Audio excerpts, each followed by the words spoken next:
সেদিন ছিল মেয়েদের হোস্টেলের হলডে, আর আমাদেরকে ইনভাইট করেছিল মনীষা আর মহুয়া। ওরা দুজনেই থাকে হোস্টেলে, তো ওরা ওদের এই অনুষ্ঠানে আমাদের তিনজনকে ইনভাইট করে। আর এই অনুষ্ঠানটা হয়েছিল ইউনিভার্সিটির ভেতর এপিজে আব্দুল হলে। সন্ধেবেলা আমরা তিনজনে রেডি হয়ে চলে আসি ইউনিভার্সিটির ভেতরে, আর এসে দেখি তখন কিন্তু অলরেডি অনুষ্ঠান শুরু হয়ে গেছে। আর হোস্টেলের মেয়েরা কিন্তু বিভিন্ন নাচ গান আবৃত্তি সুন্দরভাবে পরিবেশন করছিল।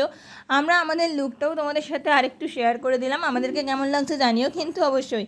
আর এরাও ছিল, অনেকেই ছিল, যদিও সবার ভিডিও নেওয়া হয়নি, আর মনীষা মহুয়ার ভিডিওও নেওয়া হয়নি, ওরা এতটাই ব্যস্ত ছিল।